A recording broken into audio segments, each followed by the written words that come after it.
Hello everyone, स्वागत है आप सभी का एक बार फिर से हमारे इस प्यारे से चैनल बायोमास्टर लोकी में।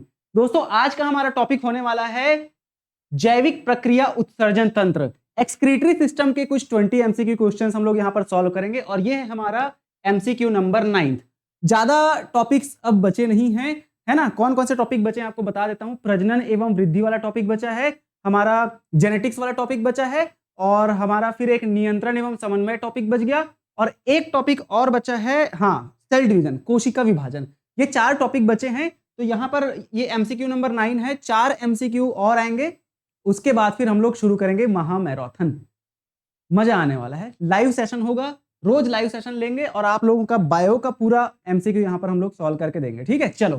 केमिस्ट्री के भी वीडियोस आपको पसंद आ रहे होंगे, थोड़ा सा सपोर्ट कर रहे हैं आप लोगों को। आप लोगों का सपोर्ट अच्छा रहेगा तो डेफिनेटली हम और अच्छे से मेहनत कर पाएंगे। ठीक है, चलो शुरू करेंगे। आप लोग अभी भी टेस्ट सीरीज ज्वाइन नहीं करे हो, अभी भी मौका है मेरे भाइयों। यहां पर सिर्फ 199 रुपए का ये टेस्ट था, लेकिन आपको अभी सिर्फ और सिर्फ 50% और डिस्काउंट कर दिया गया है। 99 में ये टेस्ट आपको मिल रहा है। कैसे ज्वाइन करना है, इस नंबर पे व्हाट्सएप या मैसेज करके, या डिस्क्रिप्शन में भी लिंक दिया हुआ है, वहां से डायरेक्ट ज्वाइन कर सकते हैं। 99 रुपए में ये टेस्ट आपको दिया जा रहा है। टोटल फुल लेंथ टेस्ट है ना, 10, और ये शेड्यूल था, आप देख सकते हैं इसको। और भी अलग अलग हमारे कोर्सेज हैं, ये सब भी आप ज्वाइन कर सकते हैं। असिस्टेंट प्रोफेसर बॉटनी जूलॉजी की तैयारी कर रहे हैं, टेस्ट सीरीज अवेलेबल है। CG set CSIR net life science की तैयारी कर रहे हैं, तो भी टेस्ट सीरीज अवेलेबल है, और साथ ही साथ वीडियो कोर्स अवेलेबल है। और अगर आप व्याख्याता जीव विज्ञान की तैयारी कर रहे हैं तो हमारे पास वीडियो कोर्स अवेलेबल है। हर एक कोर्स में ज्वाइन करने के लिए यहां पर आपको कॉल करना है, किस नंबर पर, 6261144902। इस नंबर पर कॉल या व्हाट्सएप मैसेज कर सकते हैं। ठीक है,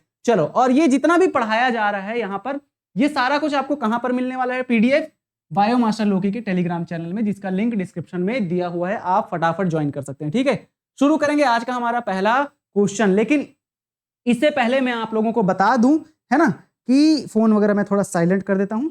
अच्छा, हम लोग क्या कर रहे हैं, उत्सर्जन तंत्र पढ़ रहे हैं, तो थोड़ा सा बेसिक यहां पर हम लोग पढ़ेंगे, उसके बाद फिर क्वेश्चन में चलेंगे। ठीक है, पहला क्वेश्चन देखेंगे, लेकिन उससे पहले थोड़ा सा बेसिक क्या क्या चीजें इस चैप्टर में आपको जानना चाहिए, ये मैं आपको बता देता हूं पहले, है ना।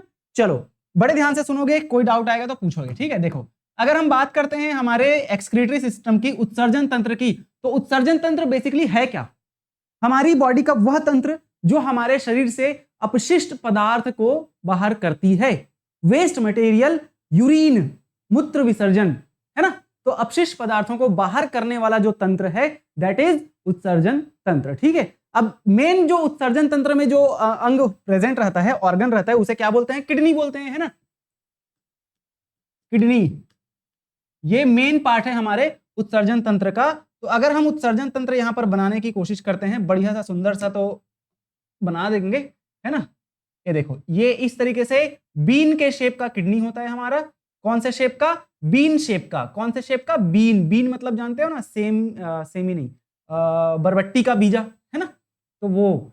ठीक है, और हमारे बॉडी में 2 किडनी होता है, ये बात आपको पता ही है। हमारी बॉडी में कितनी किडनी होती है, 2 किडनी होती है। और ये जो निकल रहा है किडनी से जो नली, उसे बोलते हैं क्या, यूरेटर बोलते हैं। क्या बोलते हैं भाई साहब, यूरेटर, यूरेटर बोलते हैं। ठीक है, याद रखेंगे क्या बोलते हैं, यूरेटर। ठीक है, ये इस तरीके से, ये है क्या, इसको कहा जाता है यूरिनरी ब्लैडर। यूरिनरी ब्लैडर मतलब होता है मूत्राशय, और, है ना, और इस किडनी में भी जाने वाला जो ब्लड वेसल है, उनको भी बना देते हैं। जैसे यहां से निकलने वाला जो रक्तवाहिनी है, ये यहां से निकलने वाला रक्तवाहिनी है। ठीक है, जो कि किडनी के अंदर से जो अपशिष्ट चीजें हैं, है ना, खराब ब्लड है, डीऑक्सीजनेटेड ब्लड है, अशुद्ध रक्त है, इसे बाहर ले जाता है, तो इसे कहा जाता है रीनल वेन। और किडनी में आने वाला जो ब्लड वेसल है, इसे मैं रेड कलर से बनाऊंगा तो मिक्स हो जाएगा, येलो में बना देता हूं। किडनी में ब्लड को लाने वाला जो ब्लड वेसल होता है, ये कौन सा होता है, ये होता है रीनल आर्टरी। ठीक है, कौन सा होता है, रीनल आर्टरी। तो यहां पर मैं इनका नामकरण कर देता हूं फटाफट। देखो, थोड़ा सा पतला करते हैं इसे, और ये येलो कलर में जो बनाया हूं, ये क्या है पता है, रीनल आर्टरी।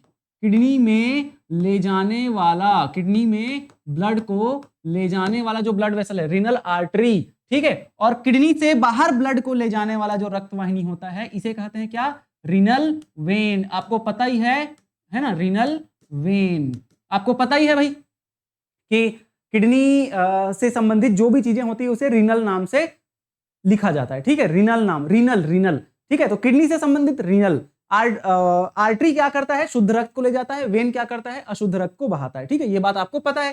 ठीक, ये रहा।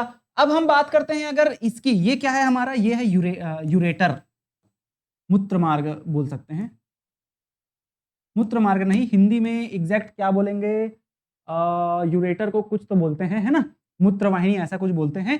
यूरेटर आप याद रखेंगे। ये क्या है पता है, ये हमारा बड़ा सा जो है मूत्राशय है, जहां पर घड़ा भरते रहता है समय समय पर। ठीक है, मूत्राशय, या इसे हम लोग यूरिनरी ब्लेडर भी कहते हैं। क्या कहते हैं, यूरिनरी ब्लेडर भी कहते हैं। यहां पर प्रेजेंट रहता है यूरेथ्रा, जहां से यूरिन बाहर निकलता है, इसे क्या बोलते हैं, यूरेथ्रा। ठीक है, यूरेथ्रा बोला जाता है। और ये है क्या, वृक्क, वृक्क जिसे किडनी बोलते हैं। ठीक है, और इस किडनी के ऊपर ऐसे मंदिर की तरह ऐसे एक संरचना पाई जाती है जिसे एड्रिनल ग्लैंड बोलते हैं, दोनों साइड होता है ना। ये है अधिवृक्क ग्रंथि है। क्या है ये, एड्रिनल ग्लैंड। ठीक है, क्या है ये, एड्रिनल ग्लैंड है। ठीक है, एड्रिनल ग्लैंड है। इतनी बातें आपको ध्यान में रखना है उत्सर्जन तंत्र के बारे में। और अगर हम आगे बात करते हैं, इस किडनी को थोड़ा सा बड़ा करके हम स्ट्रक्चर बनाएंगे तो कुछ इस तरीके से किडनी का बड़ा सा स्ट्रक्चर बनेगा। यहां पर मैं आपको बड़ा सा स्ट्रक्चर किडनी का बना के दिखाता हूं। एक ही किडनी को मैं काफी बड़ा सा ऐसे करके बना रहा हूं, ये देखो ये। ठीक है, अब भाई इसके अंदर आने वाला जो ब्लड वेसल है वो कौन सा है, आपको पता ही है। यहां पर थोड़ा सा इसको ऐसे रखते हैं, है ना। इसके अंदर आने वाला जो, सॉरी, इसके अंदर ब्लड को ला रहा है, कौन ला रहा है, रीनल आर्टरी। इसके अंदर ब्लड, इसके अंदर से ब्लड को ले जा रहा है, कौन ले जा रहा है, वेन। ठीक है, और यहां से ब्लड को बाहर ले जाने वाला कौन है, सॉरी, मूत्र को बाहर ले जाने वाला कौन है, तो ये है यूरेटर।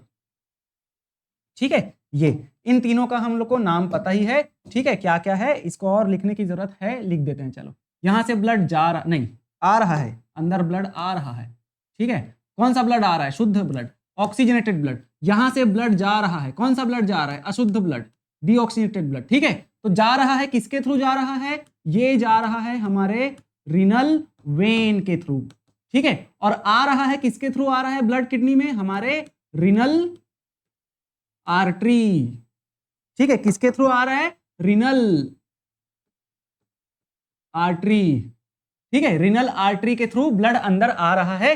और किडनी से यूरिन को बाहर ले जाने वाला कौन होता है भाई साहब, यूरेटर होता है।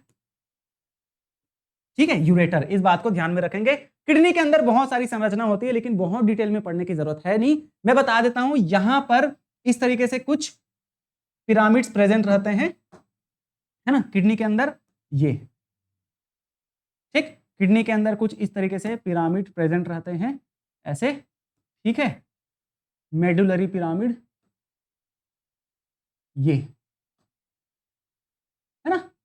और इन्हीं के बीच बीच में देखो, ये जो आउटर एरिया है इसे कहा जाता है क्या, कॉर्टेक्स एरिया कहा जाता है। ये जो आउटर एरिया है इसे कहा जाता है cortex.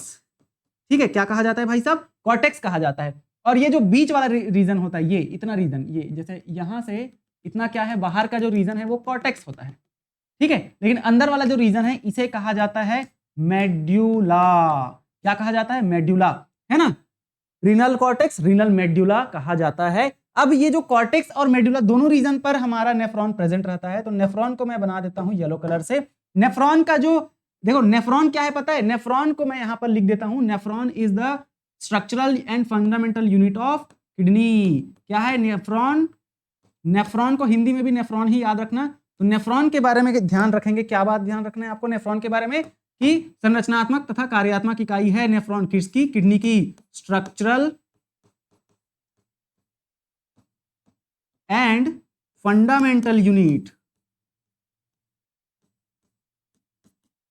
Fundamental unit of kidney. Kidney का स्ट्रक्चरल तथा फंडामेंटल यूनिट है कौन, नेफ्रॉन। ठीक है, क्या इस बात को आप लोग ध्यान में रखेंगे, बिल्कुल रखेंगे। ठीक है, इसको मैं बढ़िया से ऐसे बॉक्स में भर देते हैं भाई साहब। ठीक, अच्छा नहीं भराया, कोई दिक्कत नहीं है, गोला कर देंगे, गोले में भर देते हैं। ठीक है जी, चलो बिल्कुल, ये रहा, है ना। नेफ्रॉन के बारे में, स्ट्रक्चरल एंड फंडामेंटल यूनिट होता है नेफ्रॉन, किसका, किडनी का। ठीक है, चलो बस अब ये तो रहा। अच्छा, नेफ्रॉन कहां पर रहता है ये मैं आपको बता देता हूं। नेफ्रॉन देखो यहां पर रहेगा नेफ्रॉन, ठीक है। इस तरीके से ये नेफ्रॉन का ये पोर्शन, फिर ये लूप ऑफ हेनले, फिर ये ऐसे ऐसे, है ना।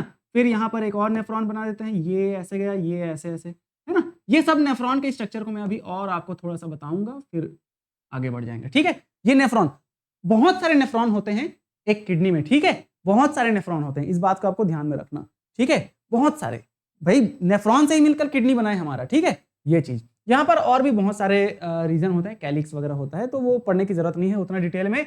इतना इंफॉर्मेशन अभी आपके इस एग्जाम के लिए इंपॉर्टेंट है। एक चीज मैं आपको और बताना चाहूंगा, नेफ्रॉन का स्ट्रक्चर, ठीक है। किसका स्ट्रक्चर बताएंगे अपन यहाँ पर? नेफ्रॉन, ठीक है। स्ट्रक्चर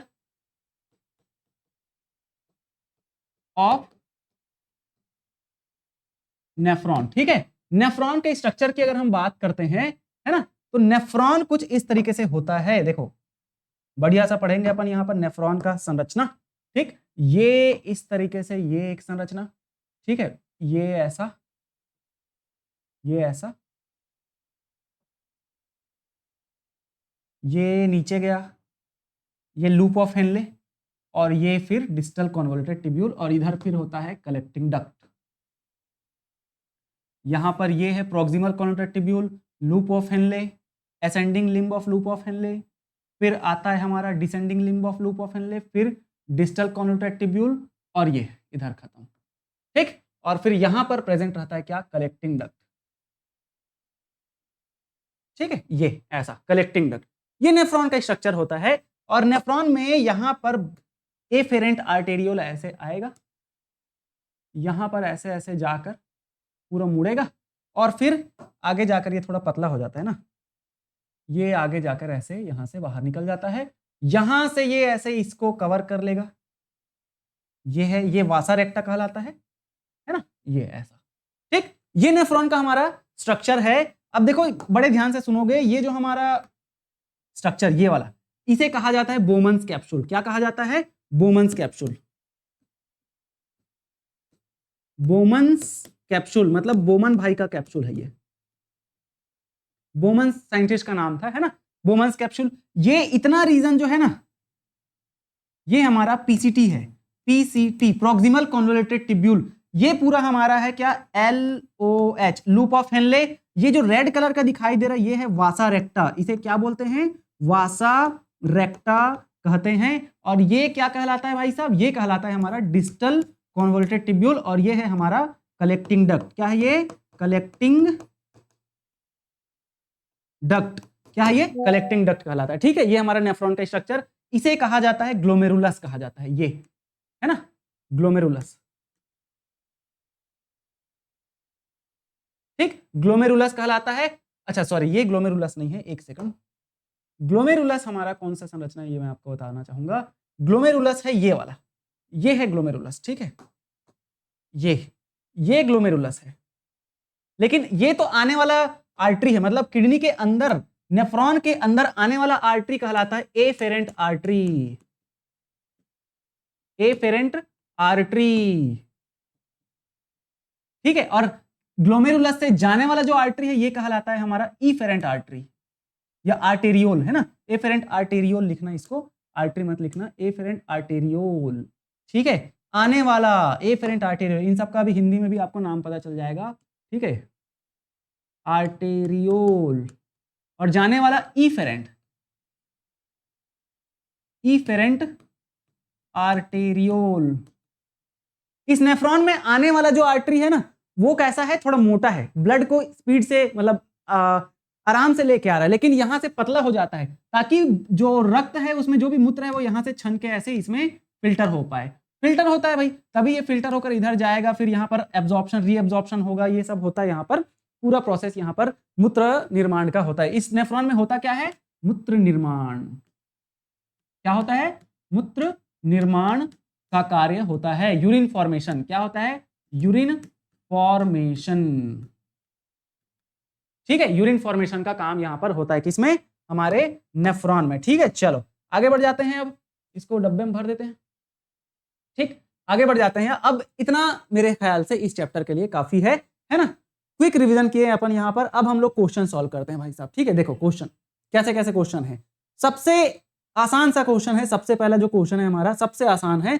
कौन सा क्वेश्चन है ये हमारा, मतलब ये क्वेश्चन क्या बोल रहा है हमारा, विच of the following is the main excretory organ in human, निम्न में से मानवों में प्रमुख उत्सर्जी अंग कौन सा होता है। मानव में पाया जाने वाला प्रमुख उत्सर्जी अंग किडनी है भाई हमारी बॉडी में। अभी तो मैंने बताया ना इन चारों में से कौन सा है, क्या स्किन प्रमुख उत्सर्जी अंग है, देखो स्किन है जरूर उत्सर्जी अंग क्योंकि यहां से पसीना स्वेट ग्लैंड स्वेट निकलता है ना, ये है जरूर, लेकिन प्रमुख बोला जा रहा है ना, तो प्रमुख में तो किडनी आ जाएगा, है ना। लंग्स भी आता है लेकिन लंग्स कार्बन डाइऑक्साइड का एक्सक्रीशन कर रहा है, ठीक है, मतलब उसे एक्सक्रीशन में नहीं लेते, ठीक है। मेनली यूरिन जो है हमारे किडनी से निकलता है, कौन, यूरिन या मूत्र, ठीक है, यूरिन जो है हमारे किडनी में ही बनता है, ठीक है, तो इसीलिए किडनी को ही हमारा मेन उत्सर्जी अंग कहा जाता है, ठीक है। अगला क्वेश्चन बात करते हैं यहां पर, अगला क्वेश्चन सेकंड नंबर का क्वेश्चन क्या बोल रहा है भाई साहब, सेकंड नंबर का क्वेश्चन, हमारा सेकंड क्वेश्चन बोल रहा है which nitrogenous waste is excreted mainly by humans,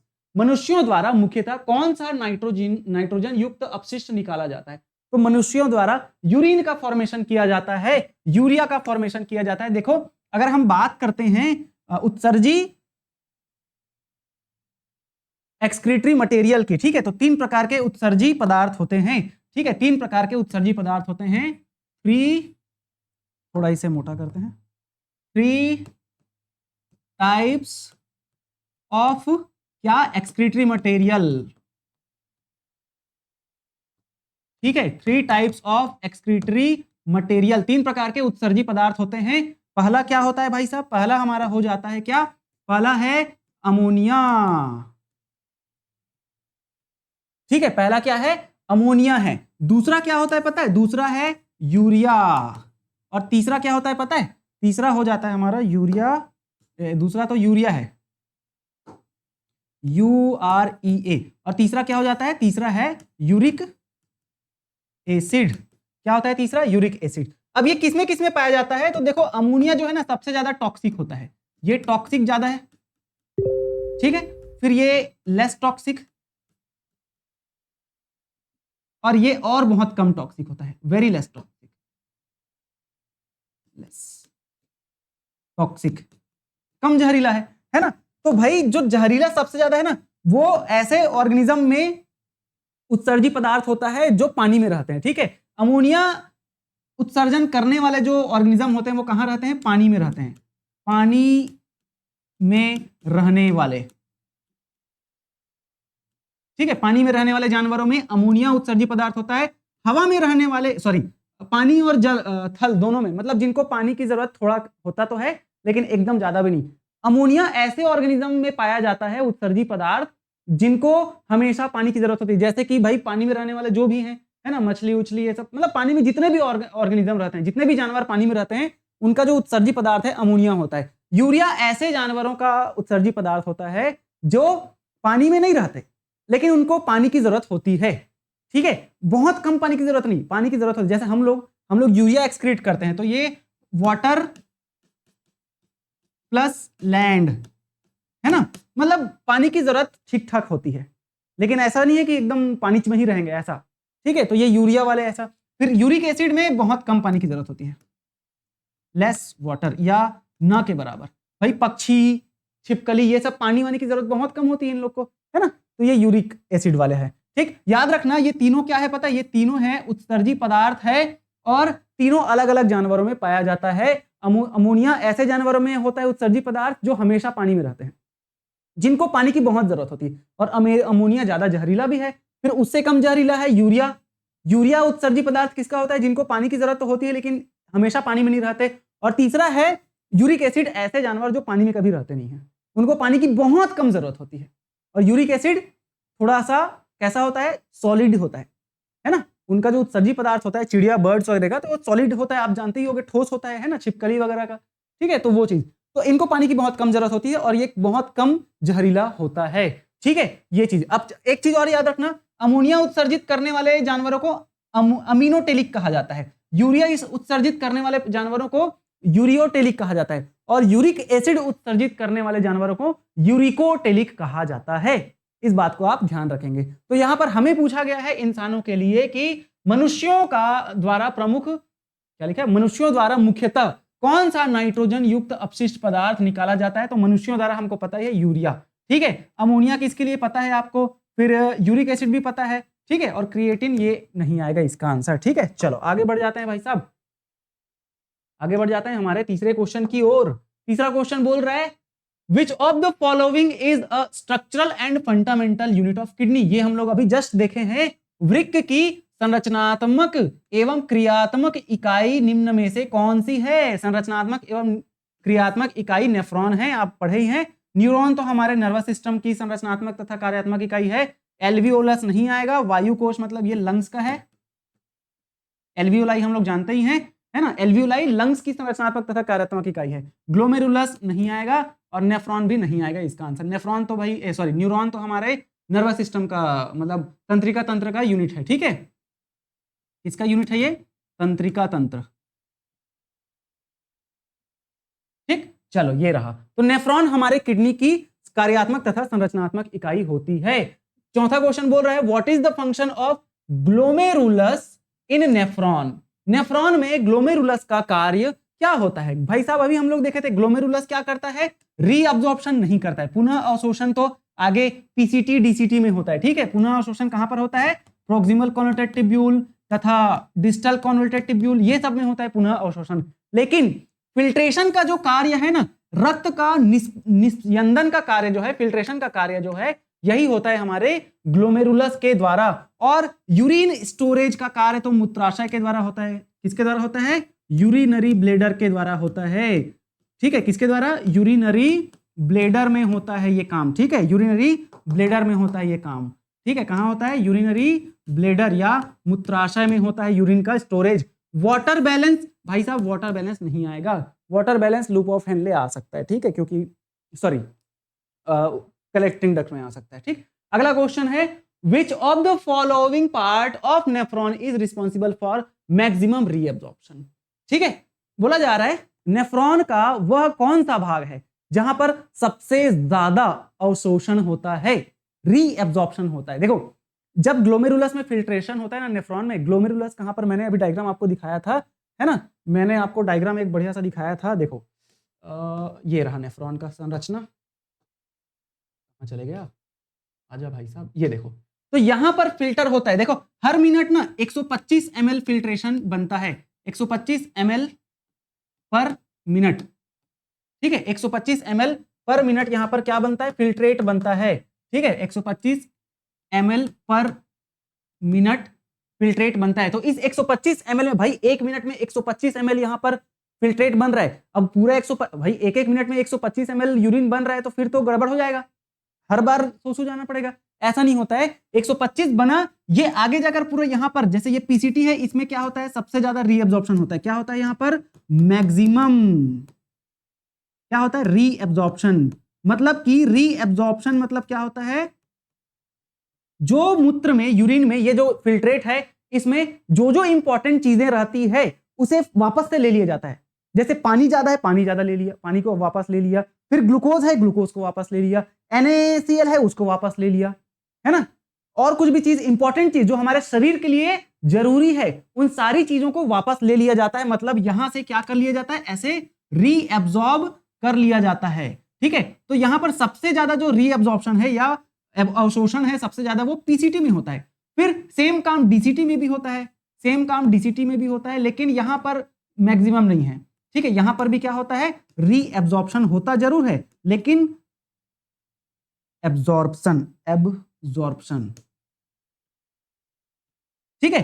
DCT में भी रीअब्सॉर्प्शन या पुनः अवशोषण होता है, लेकिन मैक्सिमम कहां पर, हमारे पीसीटी में। अब हमको क्या देखना था, ये जो फिल्ट्रेट है ना, इसी की बात की गई थी कि यहां से जो ग्लोमेरुलस से जो भी चीजें यहां पर छन के ऐसे आ रही है ना, इसी को फिल्ट्रेट बोलते हैं। तो हमारा क्वेश्चन यहां पर क्या बोला गया है, क्वेश्चन ये बोला गया है, कौन से नंबर का क्वेश्चन था भाई साहब, अरे कौन से नंबर का क्वेश्चन था, 4th नंबर आई थिंक, हाँ, ये बोला गया है कि रीअब्सॉर्प्शन मैक्सिमम, बोला क्या गया, हाँ, what is the which of the following part of nephron is responsible for maximum reabsorption. तो अभी हम लोग देखे भाई मैक्सिमम मतलब कि नेफ्रॉन का कौन सा भाग अधिकतम पुनः अवशोषण करता है, तो कौन सा भाग आ जाएगा, प्रोक्सिमल कॉन्वोल्यूटेड ट्यूब्यूल, या इसे हम लोग शॉर्टकट में क्या बोलते हैं, पीसीटी बोलते हैं। ठीक है, चलो डिस्टल में भी होता है, डिस्टल कॉन्वोल्यूटेड टिब्यूल में भी होता है, डीसीटी में भी होता है रीअब्जॉर्प्शन, लेकिन सबसे ज्यादा रीअब्जॉर्प्शन या पुनः अवशोषण कहां होता है? पीसीटी में होता है। ठीक, ये रहा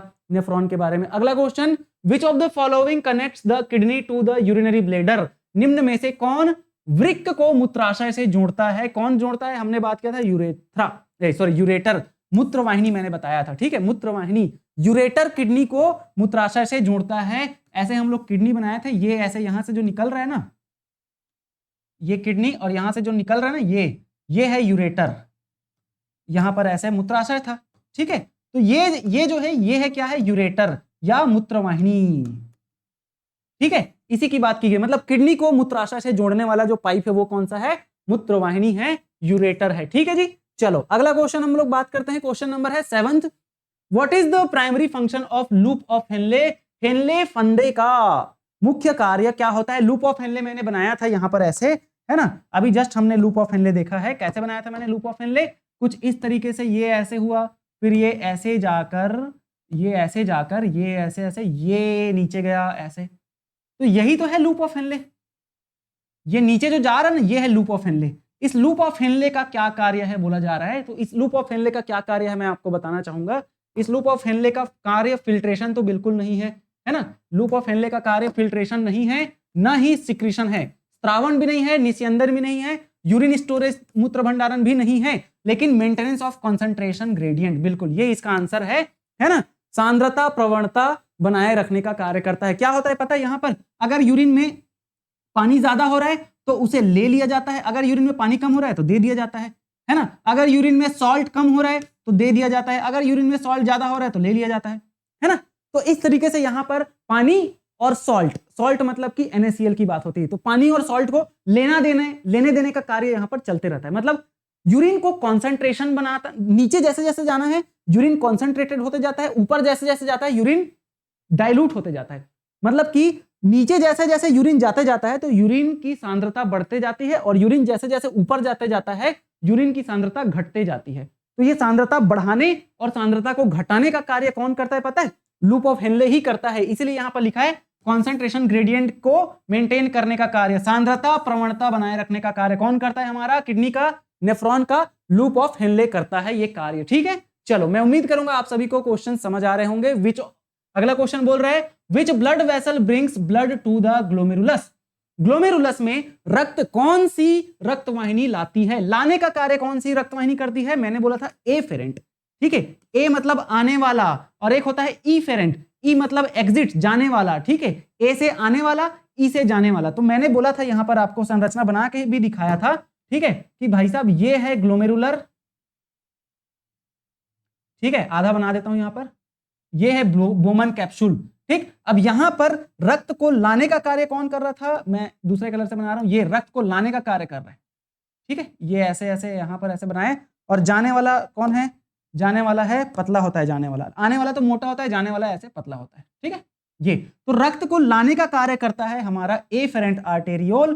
ठीक है, ये है एफेरेंट आर्टेरियोल, और ले जाने का कार्य ये है ईफेरेंट आर्टेरियोल। ठीक है, लाने का कार्य कहां? ग्लोमेरुलस में। रक्त को लाने का कार्य कौन करता है? एफेरेंट आर्टेरियोल, या जिसे हम लोग अवाही धमनिक कहते हैं। और ले जाने वाला कार्य कौन करता है? अपवाही धमनिक करता है। ठीक है, तो ये बात को आप ध्यान रखेंगे। हमारा आज का अगला क्वेश्चन है where is the renal pyramid located? वृक्क पिरामिड कहां स्थित होता है? कॉर्टेक्स में, मेडुला में, कैप्सूल में, या पेल्विस में? तो भाई साहब हमारे किडनी में वृक्क पिरामिड कहां पर उपस्थित होता है? हमारे किडनी में वृक्क जो पिरामिड है ना, वो हमारे मेड्यूला में उपस्थित रहता है। कहां उपस्थित रहता है? हमारे मेड्यूला में उपस्थित रहता है। ठीक है,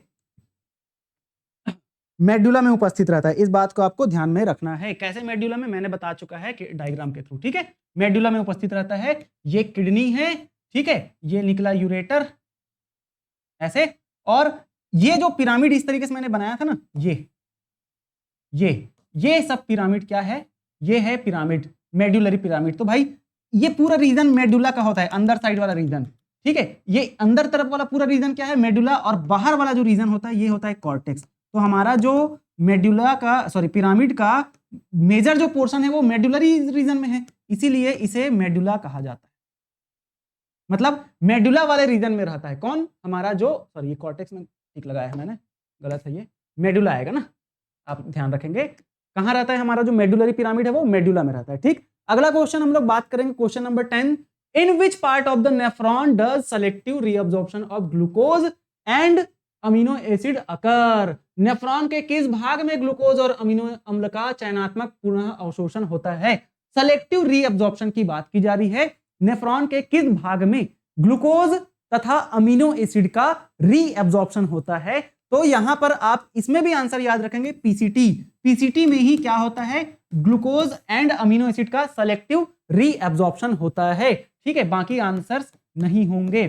और पीसीटी आपको पता ही है, मैं एक बार और डायग्राम बनाऊंगा। देखो, बार बार डायग्राम बनाने में मुझे कोई दिक्कत नहीं है, बस मेरा ये मुद्दा है कि आप लोगों को समझ में आना चाहिए। ये है बोमन कैप्सूल, ये है पीसीटी, और यहां से ऐसे जाता है लूप ऑफ हेनले, ये है पीसीटी, ये लूप ऑफ हेनले, फिर ये ऊपर जाएगा, फिर उधर आ जाता है डीसीटी आ जाता है। ठीक है, ये फिर ऊपर गया और उधर आएगा डीसीटी। ठीक, तो ये पीसीटी वाला जो रीजन है ना, पीसीटी वाला जो रीजन है, इसी में ही होता है क्या?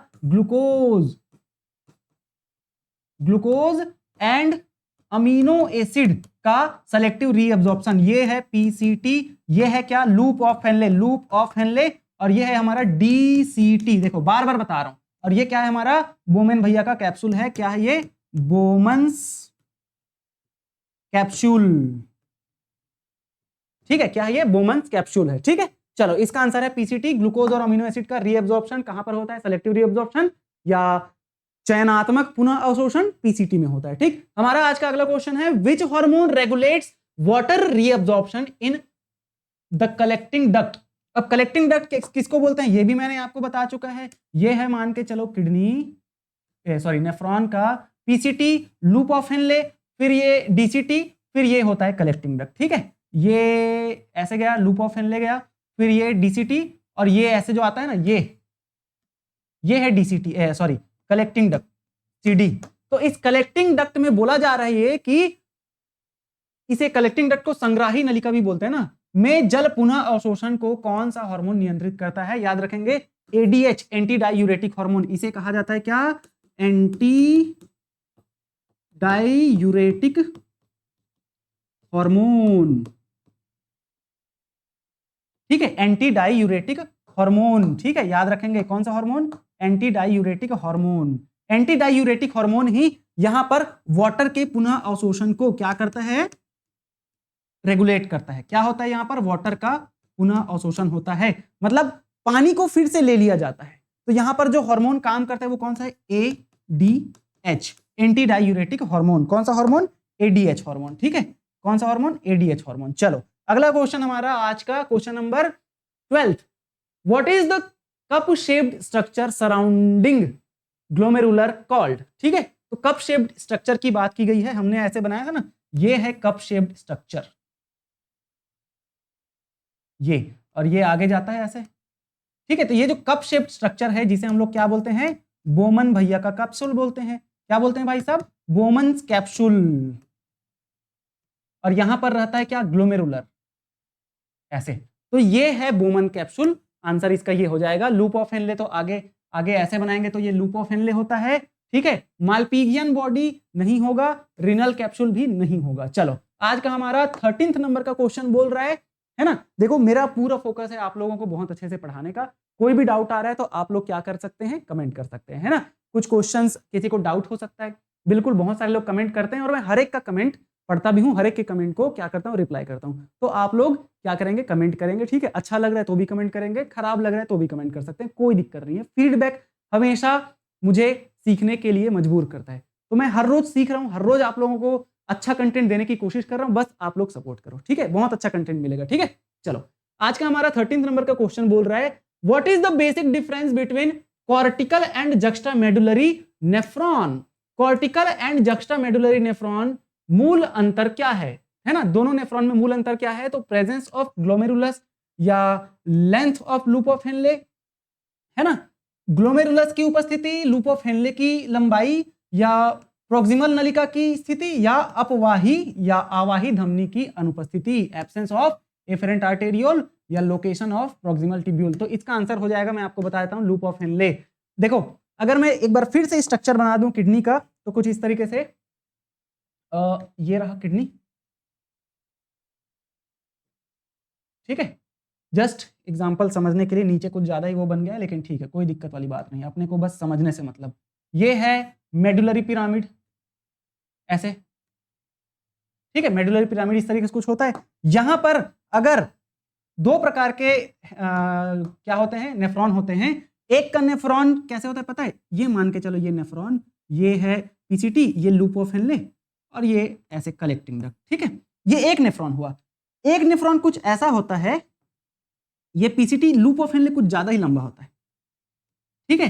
तो जिसका लूप ऑफ हेनले ज्यादा ही लंबा होता है उसे कहा जाता है पता है क्या, जक्स्टा मेडुलरी नेफ्रॉन। और जिसका लूप ऑफ हेनले छोटा होता है उसे कॉर्टिकल नेफ्रॉन कहा जाता है। क्यों पता है, क्योंकि कॉर्टिकल नेफ्रॉन पता है सिर्फ कॉर्टिकल वाले रीजन में ही रहता है, ऐसे छोटा लूप ऑफ हेनले ऐसे ऐसे बस ये। लेकिन जो जक्स्टा मेडुलरी नेफ्रॉन होता है ना, उसका जो लूप ऑफ हेनले है वो कुछ ऐसे लंबा पूरा मेडुला रीजन में जाए रहता है। क्योंकि हमको पता है भाई, ये बाहर वाला जो रीजन है ये क्या है, कॉर्टेक्स रीजन है। बाहर वाला रीजन कौन सा रीजन है, कॉर्टेक्स रीजन है। अंदर वाला जो रीजन होता है ये होता है मेडुला रीजन, ठीक है। ये है मेडुला। तो भाई जो नेफ्रॉन मेडुला की अंदर जा रहा है उसे मेडुलरी नेफ्रॉन बोलते हैं, जक्स्टा मेडुलरी नेफ्रॉन। और जो नेफ्रॉन का लूप ऑफ हेनले सिर्फ कॉर्टेक्स रीजन में है उसे कॉर्टिकल नेफ्रॉन कहा जाता है, ठीक है।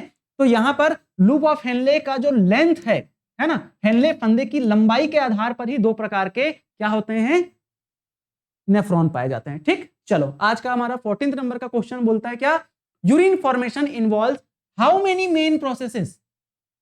मूत्र निर्माण में कुल कितनी मुख्य प्रक्रियाएं शामिल होती है, 3 मुख्य प्रक्रियाएं शामिल होती है। याद रखेंगे कितनी मुख्य प्रक्रियाएं, 3 मुख्य प्रक्रियाएं। पहली प्रक्रिया क्या है बता देता हूं आपको। पहली प्रक्रिया है फिल्ट्रेशन, मतलब कि क्या होगा, फिल्ट्रेशन होगा। कहां पर होगा, कहां पर होगा, ये ग्लोमेरुलस में। ग्लोमेरुलस, बोमन्स कैप्सूल के पास जो ग्लोमेरुलस है वहां पर फिल्ट्रेशन होता है ना। और उसके बाद दूसरा प्रोसेस क्या होता है पता है, अवशोषण, एब्जॉर्प्शन, ठीक है। एब्जॉर्प्शन ये कहां होता है, ये हमारे पीसीटी एंड डीसीटी, पीसीटी तथा डीसीटी में क्या होता है, डीसीटी, इसमें क्या होता है, एब्जॉर्प्शन होता है। और तीसरा क्या होता है, तीसरा होता है सिक्रीशन या स्त्रावण, ठीक, सिक्रीशन या स्त्रावण। और ये सिक्रीशन या स्त्रावण ये कहां होता है हमारे, ये होता है LOH लूप ऑफ हेनले तथा हमारे collecting duct CD collecting duct में होता है, ठीक है। तो इतनी बातें आप ध्यान में रखेंगे।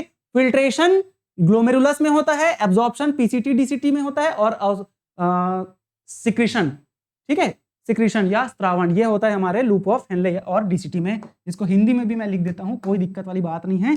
इसका मतलब होता है क्या, स्त्रावण, अवशोषण और फिल्ट्रेशन को छनन बोल सकते हैं, ठीक है, छनन समझने के लिए, ठीक। तो ये बात आप ध्यान में रखेंगे। 3 प्रोसेस होता है मूत्र निर्माण में। हमारा आज का 15वां नंबर का क्वेश्चन क्या बोल रहा है, विच component is not normally found in urine. मूत्र में सामान्यतः कौन सा घटक नाम, सामान्यतः बोला गया है ना, नॉर्मली, नॉर्मल मतलब नॉर्मल कंडीशन में, कोई बीमारी वाली कंडीशन नहीं है, उस समय हमारे यूरिन में कौन सा चीज नहीं पाया जाता। यूरिया तो हमेशा पाया जाएगा, क्रिएटिन भी पाया जाता है और सोडियम आयन भी पाया जाता है, लेकिन ग्लूकोज नॉर्मल अवस्था में नहीं पाया जाता है ना। ग्लूकोज जो है नॉर्मल अवस्था में, जब हमें कोई बीमारी नहीं है उस समय ग्लूकोज हमारे यूरिन में नहीं पाया जाता, क्योंकि ग्लूकोज का क्या हो जाता है, अवशोषण हो जाता है ना, एब्जॉर्प्शन हो जाता है। इसीलिए ग्लूकोज का पाया जाना, मतलब ग्लूकोज नॉर्मल अवस्था में नहीं पाया जाता। कब पाया जाता है, जब कोई बीमारी है। कौन सी बीमारी, अगर हमारे यूरिन में ग्लूकोज आ रहा है, अगर हमारे यूरिन में क्या आ रहा है, ग्लूकोज आ रहा है, तो इसे बोला जाता है क्या, ग्लाइकोसूरिया, ग्लाइकोसूरिया कंडीशन कहा जाता है, ठीक है। ग्लाइकोसूरिया कंडीशन कहा जाता है। हमारे रक्त में जब हमारे रक्त में जब ग्लूकोज की मात्रा बढ़ जाती है ना, तो इस कंडीशन में क्या हो जाता है, ग्लूकोज यूरिन में आने लग जाता है, ठीक। चलो अगला question, which part of nephron shows the counter current mechanism. Nephron का कौन सा भाग काउंटर करंट प्रक्रिया दर्शाता है, तो ये लूप ऑफ हेनले इसका आंसर हो जाएगा। इसको मैं बताना चाहूंगा आपको, देखो काउंटर करंट मैकेनिज्म मतलब क्या होता है पता है? हमने बनाया था यहाँ पर, मैं सबसे पहले डायग्राम में आपको ले चलता हूँ, यहाँ पर आपको मैं दिखाता हूँ डायग्राम से, है ना। इस वाले डायग्राम में भी बता सकता हूँ, लेकिन सबसे पहले वाले में चलते हैं अपन। ये यहाँ पर होता क्या है पता है? देखो बड़े ध्यान से सुनोगे तो आपको आराम से समझ आ जाएगा, एक बार में समझ आ जाएगा। देखो ध्यान से देखना, इस डायरेक्शन में जा रहा है हमारा यूरिन, मतलब जो फिल्ट्रेट है वो, ठीक है, ऐसे ये और साथ ही साथ यहां से ये जो ब्लड आया है ना, ये ऐसे जा रहा है, ये ब्लड वाला जो रक्तवाहिनी है, तो ये देखो इसके अपोजिट डायरेक्शन में जा रहा है, देख रहे हो, अपोजिट डायरेक्शन, ठीक है। इस अपोजिट डायरेक्शन में भेजने की जरूरत इसलिए होती है क्योंकि यहां पर रीअब्जॉर्प्शन अच्छे से हो पाए और कॉन्सेंट्रेशन ग्रेडियंट अच्छे से बने रहे। तो एक चीज जा रहा है इधर, दूसरा चीज जा रहा है इधर, ब्लड ऊपर जा रहा है, मतलब इधर ब्लड नीचे आया फिर ऊपर गया, और हमारा जो यूरिन है वो यहां से ऐसे जा रहा है। यूरिन मतलब ये जो फिल्ट्रेट 125 ml बन रहा है ना हर मिनट, वो यहां से ऐसे जा रहा है, फिर ये ऐसे जा रहा है, मतलब एक चीज ऐसे जा रहा है, दूसरा चीज ऐसे आ रहा है, फिर यही चीज ऐसे जा रहा है, दूसरा चीज ऐसे आ रहा है। तो अपोजिट डायरेक्शन में काम कर रहा है ना, क्या कर रहा है ये, अपोजिट डायरेक्शन में काम कर रहा है, एक ऊपर जा रहा है, दूसरा नीचे आ रहा है। इसे ही बोलते हैं काउंटर करंट मैकेनिज्म कहा जाता है। क्या बोला जाता है, काउंटर करंट मैकेनिज्म। तो देखो ये कहां पर हो रहा है, इसी को तो हम लोग क्या बोले हैं, लूप ऑफ हेनले बोले हैं ना। ये देखो ये लिखा हूं मैं यहाँ पर, लूप ऑफ हेनले। तो लूप ऑफ हेनले में ही काउंटर करंट मैकेनिज्म होता है। और ये जो काउंटर करंट मैकेनिज्म है हमारे यूरिन को क्या बनाने के लिए, कॉन्सेंट्रेट बनाने के लिए किया जाता है, यूरिन की सांद्रता को बढ़ाने के लिए किया जाता है। ये जो मैकेनिज्म बहुत इंपॉर्टेंट है हमारे यूरिन की सांद्रता को बढ़ाने के लिए, ठीक है। कौन सा मैकेनिज्म, काउंटर करंट मैकेनिज्म, या इसे काउंटर करंट प्रक्रिया भी कहा जाता है। चलो आज का हमारा 17th नंबर का क्वेश्चन क्या बोलता है भाई साहब, 17th नंबर का question, what is the function of the वासा रेक्टा। वासा रेक्टा का कार्य क्या होता है, फिल्ट्रेशन का कार्य नहीं होता है, रीएब्जॉर्प्शन का कार्य भी नहीं होता है, मेंटेनेंस ऑस्मोटिक ग्रेडियंट, परासरणीय प्रवणता बनाए रखने का कार्य, बिल्कुल यही हमारा आंसर है, फॉर्म्स यूरिन, यूरिन फॉर्मेशन का काम भी नहीं होता है। देखो रीएब्जॉर्प्शन तो हमको पता ही है, पीसीटी और डीसीटी में होता है, ठीक है। फिर फिल्ट्रेशन तो हमारे ग्लोमेरुलस में होता है, आपको पता ही है, ठीक। और फॉर्मेशन यूरिन, फॉर्म्स यूरिन, तो ये तो पूरा नेफ्रॉन का ही कार्य है। लेकिन नेफ्रॉन के अंदर मेंटेन्स ऑस्मोटिक ग्रेडियंट, परासरणीय प्रवणता को बनाए रखने के लिए वासा रेक्टा का काम है। वासा रेक्टा उसी को बोल रहे थे, एक ऐसे लूप ऑफ हेनले ऐसे जा रहा है, उसके आइट साइड में जो ब्लड वेसल ऐसे घूम के जा रहा है ना ऊपर उल्टा, उसी को ही वासा रेक्टा बोल रहे हैं। और ये यूरिन की सांद्रता को बढ़ाए रखने के लिए और परासरणीय प्रवणता बनाए रखने के लिए बहुत जरूरी होता है, ठीक है। चलो क्वेश्चन नंबर 18 बोल रहा है, the presence of ketone body in urine indicate, मूत्र में कीटोन निकायों की उपस्थिति दर्शाती है high protein intake, diabetes mellitus, kidney failure, वृक्क विफलता, या डिहाइड्रेशन। तो इसका आंसर है डायबिटीज मेलाइटस। जब क्या हो जाता है, मधुमेह रोग हो जाता है, तब हमारे यूरिन में क्या निकलने लग जाता है, कीटोन बॉडी। हमारे यूरिन टेस्ट में अगर कीटोन प्रेजेंट है मतलब हमको क्या हो रखा है, शुगर की बीमारी हो रखी है, डायबिटीज या मधुमेह की बीमारी हमें हो रखी है, ठीक है। तो जिसको भी शुगर की बीमारी है उसके यूरिन में कीटोन बॉडी का टेस्ट पॉजिटिव आता है, ठीक है, कीटोन बॉडी पाया जाता है उसके मूत्र में। 19वां क्वेश्चन बोल रहा है आज का हमारा second last question, what is the approximate glomerular filtration rate. ये हमने अभी जस्ट बात किया है, GFR in a healthy adult, एक स्वस्थ वयस्क में अनुमानित ग्लोमेरुलर निस्यंदन दर क्या होता है। तो इसका आंसर है 125 ml प्रति मिनट। मतलब हमारे नेफ्रॉन में एक मिनट में 125 ml फिल्ट्रेट बनता है, ठीक है। यहां पर हमने बनाया था ना ऐसे, तो ये यहां पर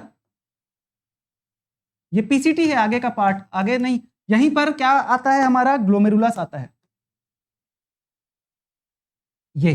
तो इस ग्लोमेरुलस में यहां से जितना भी बन रहा है, कितना फिल्ट्रेट हो रहा है, ब्लड से जो भी यूरिन फिल्ट्रेट हो रहा है, फिल्टर हो रहा है, ये कितना होता है पता है, 125 ml per minute, 125 ml per minute, हर मिनट में 125 ml फिल्ट्रेट बन रहा है, इसी की बात की गई है। और ये भी एक सामान्य वयस्क की बात की गई ना, स्वस्थ वयस्क की बात की गई है। अनुमानित ग्लोमेरुलर निस्यंदन दर, जीएफआर इसे कहा जाता है, 125 ml पर मिनट होता है। आप लोग इसको बड़े ध्यान से याद रखना क्योंकि क्वेश्चन आ सकता है, इंपॉर्टेंट है ये, ठीक है। आज का हमारा लास्ट क्वेश्चन क्या है, विच of the following is not an excretory structure in any organism. निम्न में से कौन सी किसी भी जीव में उत्सर्जी संरचना नहीं होती है भैया। अलग अलग जानवरों में उत्सर्जी संरचना या एक्सक्रीटरी ऑर्गन अलग अलग होता है। जैसे हमारे में क्या है, किडनी है, वैसे अलग अलग जानवरों में अलग अलग होता है। देखते हैं, फ्लेम सेल जो है ना, ये आपके फ्लैट वॉर्म में पाया जाता है, फ्लैट वॉर्म या चपटा कृमि। ठीक है, फ्लैट वॉर्म या चपटा कृमि कहा जाता है इसे। ठीक है, फ्लैट वॉर्म, इसे क्या कहा जाता है, चपटा कृमि। ठीक है, चपटा कृमि कहा जाता है। और क्या कहा जाता है, प्लेटीहेल्मिन्थीज फाइलम। फाइलम प्लेटीहेल्मिन्थीज के अंदर जितने भी ऑर्गेनिज्म पाए जाते हैं, प्लेटीहेल्मिन्थीज। ठीक है, हेल्मिन्थीज, एक सेकंड स्पेलिंग मिस्टेक, अरे भाई साहब, प्लेटीहेल्मिन्थीज। ठीक, प्लेटीहेल्मिन्थीज, फाइलम प्लेटीहेल्मिन्थीज या संघ प्लेटीहेल्मिन्थीज के अंदर जितने भी जानवर है उनमें फ्लेम सेल पाया जाता है। नेफ्रीडिया जो है ना, एनीलिडा वालों में पाया जाता है, एनीलिडा। एनीलिडा में कौन होते हैं, हमारे केचुआ। केचुआ जानते ही हो, गेंगड़वा छत्तीसगढ़ी हम बोलते जी, है ना, केचुआ। ठीक है, केचुआ मतलब आपको हम लोग केचुआ को क्या बोलते हैं, केचुआ को हम लोग बोलते हैं अर्थवर्म। ठीक है, अर्थवर्म। फिर मालपीगियन टिब्यूल, ये किस में पाया जाता है पता है, मालपीगियन टिब्यूल जो है ऑर्थ्रोपोडा संघ के जानवरों में पाया जाता है, ऑर्थ्रोपोडा संघ के जानवरों में पाया जाता है। जैसे कि जो भी कीड़े मकोड़े होते हैं ना, इंसेक्ट्स, इनमें पाया जाता है। और ट्रैकिया, भाई ट्रैकिया कहां से उत्सर्जी अंग है, ये कोई भी उत्सर्जी अंग नहीं है, ये श्वसन तंत्र का भाग है, श्वसन तंत्र का भाग है। ठीक है, श्वसन तंत्र में हमको पता ही है, श्वसन तंत्र का भाग है। ये देखो ट्रैकिया, यहां पर हमने बात किया था पिछले लेक्चर में, श्वसन तंत्र वाले लेक्चर में, श्वसन, ये जो श्वास नली है ना, यहाँ पर ये जो ट्यूब होता है, ये ट्रैकिया कहलाता है। और यहीं पर सी आकार का एक वलय पाया जाता है। ठीक है, पूरा अर्धचंद्राकार वलय, ठीक है, आधा वलय पाया जाता है सी शेप का। ठीक है, जो कार्टिलेज से बना होता है, उपास्थि से बना होता है ना। तो ट्रैकिया हमारा आंसर नहीं है। हमें पूछा गया था गंदा वाला, कौन सा नहीं पाया जाता, किसका उत्सर्जी अंग का भाग कौन सा नहीं है, ट्रैकिया नहीं होता है। ठीक, चलो, तो यहां पर हमारा आज का 20 क्वेश्चन समाप्त होता है। सारे क्वेश्चन बहुत इंपॉर्टेंट है, मैं उम्मीद करूंगा आप लोग इन क्वेश्चंस को बार बार प्रैक्टिस करोगे। ठीक है, क्वेश्चन 20 हैं, लेकिन इस 20 क्वेश्चन से हम लोग सारे चैप्टर, मतलब पूरा चैप्टर हम लोग क्या कर लिए, रिवाइज कर लिए। तो ये ज्यादा इंपॉर्टेंट है आपके लिए। क्वेश्चन तो ठीक है, यही क्वेश्चन आएगा ये नहीं बोलूंगा, लेकिन ऐसे टाइप्स के क्वेश्चन आएंगे और जो कॉन्सेप्ट इन 20 क्वेश्चन से आप लोग सीखे हो, उससे क्वेश्चन आराम से आपके बन सकते हैं। ठीक है, चलो, और अभी भी आप लोग के पास मौका है, जो भी 12-13 दिन बचे हैं, इसमें आप लोग क्या कर सकते हो, टेस्ट सीरीज ज्वाइन कर सकते हो, है ना। बहुत ज्यादा अच्छे क्वेश्चंस हैं वहां पर, तो आप लोग ये टेस्ट सीरीज क्या कर सकते हो, दिला सकते हो। सिर्फ 99 रुपए में टेस्ट आपको दिया जा रहा है। अभी भी ज्वाइन नहीं किया हो, कर लो मेरे भाई, बहुत अच्छा ऑफर, 99 रुपए। ठीक है, चलो मिलते हैं अगले वीडियो में, तब तक के लिए बहुत बहुत धन्यवाद। और मैं उम्मीद करूंगा आपकी तैयारी बहुत अच्छी चल रही होगी। अब ज्यादा दिन बचे नहीं है, तो फुल स्पीड से अब अपनी तैयारी को आगे ले चलो। ठीक है, चलो, थैंक यू सो मच।